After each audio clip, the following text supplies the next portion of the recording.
के मन हर्षाए, हो सुनकर के मन हर्षाए। ओम शांति। आज 12 सितंबर 2023 की साकार मुरली है। आज प्यारे बाप दादा कहते, मीठे बच्चे, तुम्हें 100% सर्वगुणों से संपन्न बनना है। दिल दर्पण में देखना है कि हम कहाँ तक पावन बने हैं। आज का प्रश्न है, तुम बच्चे कौन सा उत्सव रोज मनाते हो और मनुष्य कौन सा उत्सव मनाते हैं? उत्तर है, तुम दैवी धर्म की स्थापना का अर्थात भारत को स्वर्ग बनाने का उत्सव रोज मनाते हो। रोज तुम्हें मनुष्य को देवता बनाने की सैपलिंग लगानी है।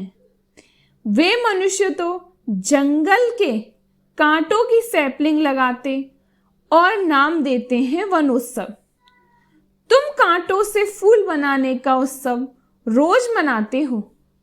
तुम्हारे जैसा उत्सव और कोई मना नहीं सकता। आज प्यारे बाप दादा का गीत है, मुखड़ा देख ले प्राणी। ओम शांति। यह किसने कहा? यहाँ तो है ही बाप और बच्चों का सम्मुख मिलन। बच्चों को अब दिव्य चक्षु ज्ञान का तीसरा नेत्र मिला है, देखने के लिए, क्योंकि पतित अथवा पाप आत्माएं तो सब थे। पतितों को पावन बनाने के लिए बाप श्रीमत देते हैं। यह श्रीमत देने वाला कौन है? उनको भी समझाना चाहिए। वही बोलते हैं आत्माओं को। आत्मा जानती है मैंने इस शरीर से अच्छे कर्म किए हैं या बुरे कर्म किए हैं। बाबा तुम बच्चों को समझ देते हैं। यह तो जरूर है सब पतित थे। अभी तुम देखो हम कहाँ तक पावन बने हैं और दैवी गुण धारण किए हैं। दैवी गुण धारण कराने वाला है सर्वगुणों का सागर बाप। वह बैठ समझाते हैं। मनुष्य तो गाते हैं मुझ निर्गुणहारे में कोई गुण नहीं। खुद कहते हैं हमारे में गुण नहीं है। अब तुम बच्चों को फिर 100% सर्वगुण संपन्न बनना है। कहते हैं अपने दिल दर्पण में देखो। जब सर्वगुण संपन्न बनेंगे तब ही तुम श्री लक्ष्मी व श्री नारायण को वर सकेंगे। पहले तो बाप का परिचय देना चाहिए। ऐसा जो बेहद का बाप है जिसके लिए गाते हैं तुम माता पिता, उस परम पिता की बड़ी महिमा है। कहते हैं शिवाय नमः। अब वह तो स्वर्ग का रचयिता है। जरूर हमको बाप से स्वर्ग का वर्षा लेने का हक है। बेहद के बाप का वर्षा स्वर्ग की बादशाही है जो हमको देते हैं। भारत को स्वर्ग की बादशाही थी, अभी नहीं है, जरूर बाप से ही मिली थी। भारत ही सचखंड बनता है। सच शिव बाबा का यह जन्म स्थान है। यह कोई नहीं जानते। शिवरात्रि गाई जाती है। वह कौन सी? श्री कृष्ण की भी रात्रि, शिव की भी रात्रि दिखाते हैं। श्री कृष्ण का तो माँ के गर्भ से जन्म हुआ है। शिव बाबा के लिए जन्माष्टमी तो वास्तव में नहीं कहेंगे। शिव बाबा आते ही तब है जब ब्रह्मा की रात होती है। रात के बाद दिन अर्थात कलयुग का अंत और सतयुग की आदि होती है। इसको कहा जाता है घोर अंधियारी रात। यह बेहद की बात हो गई। हद की रात तो होती ही है, परंतु कलयुग अंत को घोर अंधियारा कहा जाता है। अज्ञान अंजन सतगुरु दिया। सतगुरु ज्ञान सूर्य बाप को कहा जाता है। पहले 2 बाप और वर्ष का परिचय देना। समझो कोई बादशाह को बच्चा नहीं है, किसी गरीब के बच्चे को गोद में लेता है तो बच्चा दिल में जानता है ना कि मैं गरीब था, अब मैं बादशाह का बच्चा हूं। तुम भी जानते हो हम रावण को बनने से रावण का बनने से बहुत गरीब कंगाल बन गए थे। अभी हम बेहद के बाप के बने हैं। उनसे हमें स्वर्ग का वर्षा मिलता है। यह अच्छी तरह परिचय देना है और फिर लिखा कर लेना है हमको बेहद के बाप से बेहद का वर्षा मिलता है। यह ज्ञान और कोई दे नहीं सकता।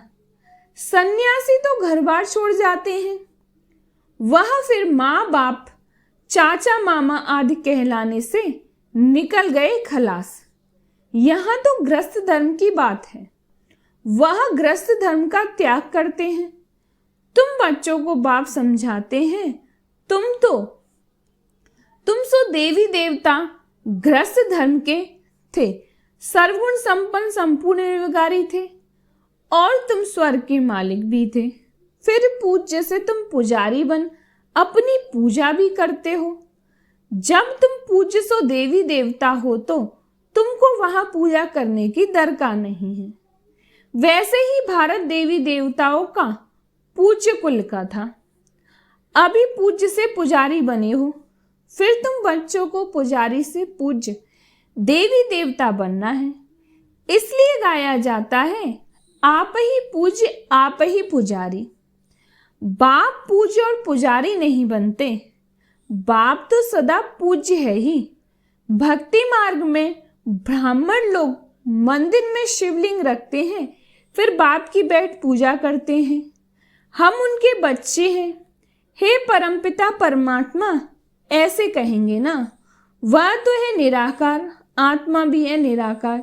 शिव के पास जाते हैं तो कहते हैं परमपिता परमात्मा निराकार शिव। यह आत्मा ने कहा इन ऑर्गन्स द्वारा।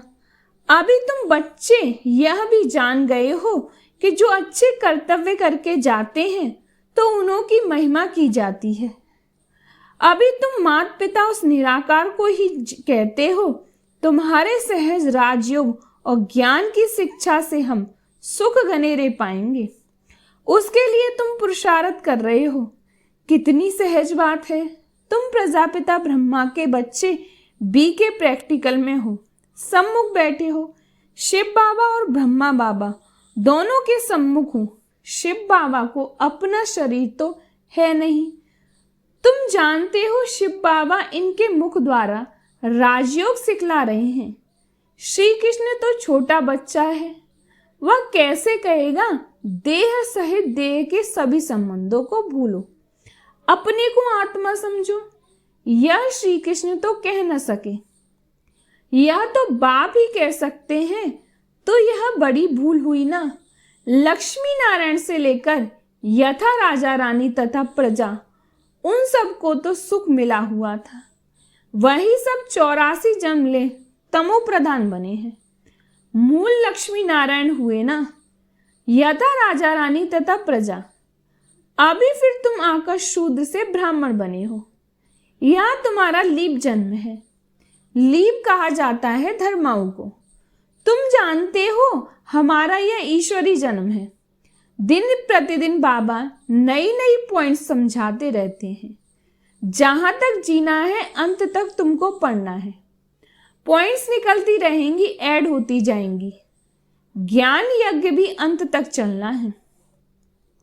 यो रुद्र यज्ञ रचते हैं, मिट्टी के सालिग्राम बनाकर उनकी बैठ पूजा करते हैं। आत्मा की पूजा होती है। तुम जीवात्माओं ने ही भारत को सिरताज बनाया है, तो आत्माओं की पूजा करते हैं। परमपिता परमात्मा बाप के साथ तुम भी सर्विस कर रहे हो, तो शिवलिंग के साथ सालिग्राम भी बनाते हैं। तो मुख्य पहले बाप का परिचय देना है। शिव बाबा ने जन्म लिया, परंतु माता के गर्भ से थोड़े ही जन्म लेते हैं। वह है ही निराकार। जैसे कोई शरीर छोड़ देता है, फिर उनकी आत्मा को बुलाते हैं श्राद्ध खाने के लिए, तो आत्मा को खिलाते हैं ना। आत्मा ही स्वाद लेती है। कड़वा मीठा दुख सुख यह सब आत्मा को भासता है। आत्मा में ही संस्कार है। आत्मा को सुख व दुख तब भासता है जबकि शरीर है। बाबा ने समझाया है सजा कैसी मिलती है। सूक्ष्म शरीर भी नहीं, स्थूल शरीर धारण कराए सजा देते हैं। गर्भ झेल में सजा खाते हैं, त्राही त्राही करते हैं, बस मुझे बाहर निकालो। गर्भ बैल का भी मिसाल दिया हुआ है, बाहर निकलने नहीं चाहते थे। यह दृष्टांत है। सतयुग में गर्भ भी महल बन जाता है, वहां कोई पाप होता नहीं। अभी तुम जानते हो पतित कैसे हुए हैं, नाम ही है जामिल जैसे पतित। बहुत पाप करते हैं, पावन माना निर्विकारी। मूल बात ही विकार की है, इसलिए पावन बनने के लिए सन्यासी घर बार छोड़ देते हैं, तो उनको महात्मा कहते हैं। मनुष्य सब पतित हैं, इसलिए गाते रहते हैं पतित पावन सीताराम। रघुपति राघव राजा राम। अब राजा राम तो शिव बाबा को नहीं कहेंगे, राम परमपिता परमात्मा को कहा जाता है। राजा राम नहीं, मैं तो राजा महाराजा बनता नहीं हूँ। श्री लक्ष्मी महारानी नारायण महाराजा तुम बनते हो, हम नहीं। मैं तो निराकार पुनर्जन्म रहित हूँ। शरीरधारी जो है वह सब पुनर्जन्म लेते रहते हैं। बाप कहते हैं मैं हूँ निराकार, मुझे भी प्रकृति का आधार लेना पड़ता है। मैं गर्भ में प्रवेश नहीं करता हूँ, मैं इनमें प्रवेश करता हूँ। यह अपने जन्मों को नहीं जानते। बाप बैठ समझाते हैं, तुम सो देवी देवता थे, फिर शूद्र बने, अभी तुम सो ब्राह्मण बने हो। मैं तुमको समझाता हूँ, तुम अपने जन्मों को नहीं जानते। जो ब्राह्मण बनेंगे वही आकर समझेंगे। बाप कहते हैं इस प्रकार तुमने 84 जन्म पूरे किए हैं। कहा जाता है 21 पीढ़ी का वर्षा। बेहद का बाप बेहद सुख का वर्षा देंगे ना। लौकिक बाप से तो अल्पकाल का सुख मिलता है। अमर लोक में आदि मध्य अंत का सुख है, यहाँ आदि मध्य अंत दुख है। तुम पार्वतियों को अमरनाथ शिव बाबा अमर कथा सुनाते हैं, सत्यनारायण की कथा भी वह सुनाते हैं। ज्ञान का तीसरा नेत्र देने की कथा है। भारतवासी सदा सुखी थे, बहुत पवित्र थे। पवित्रता हेल्थ वेल्थ थी, कभी कोई बीमार नहीं पड़ते थे। नाम ही है स्वर्ग। भारत प्राचीन स्वर्ग था और कोई धर्मखंड आदि वहां नहीं थे। झाड़ का थुर तो होगा ना, थुर में कौन रहते थे? बरोबर देवी देवताओं के चित्र हैं। वह था फाउंडेशन, परंतु अपने को देवी देवता धर्म कहलाते नहीं। अभी उन्हों की राजधानी स्थापन हो रही है। तुम सतयुग का राधे कृष्ण का जोड़ा बन सकते हो। आओ तो हम आपको समझाएं, तुम सच सच स्वर्ग का प्रिंस कैसे बन सकते हो। इस समय तो सब पतित हैं, कोई भी युक्ति से लिख सकते हो। कहते हैं सब धर्म मिलकर एक हो जाएं, परंतु यह कैसे हो सकता है? एक धर्म तो सतयुग में ही था, एक मत एक भाषा थी, ताली नहीं बजती थी, विश्व के मालिक थे और कोई धर्म नहीं था। वह कैसे बने फिर और धर्म कैसे आए? यह कोई की बुद्धि में नहीं है।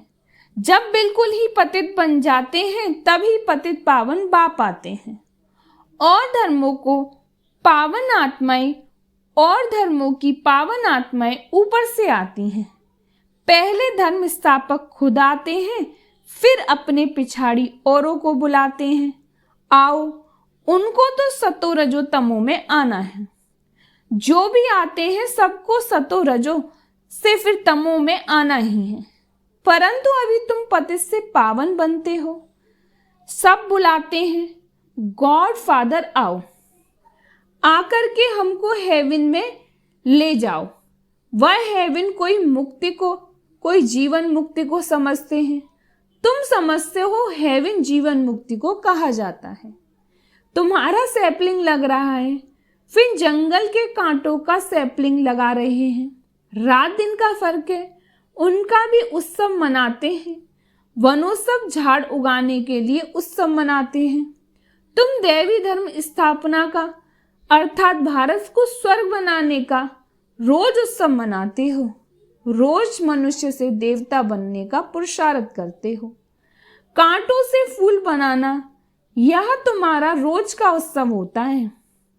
बागवान फिर जरूर इतना इनाम भी देगा। बच्चों ने गीत सुना, हे प्राणी अपने दिल दर्पण में देखो, तुम स्वर्ग के देवी देवता बनने अथवा लक्ष्मी को वरने लायक बने हो। कोई अवगुण तो नहीं है, भल तूफान तो खूब आएंगे, माया छोड़ती कोई को नहीं है, बड़े बड़े दीपकों को भी बुझा देती है।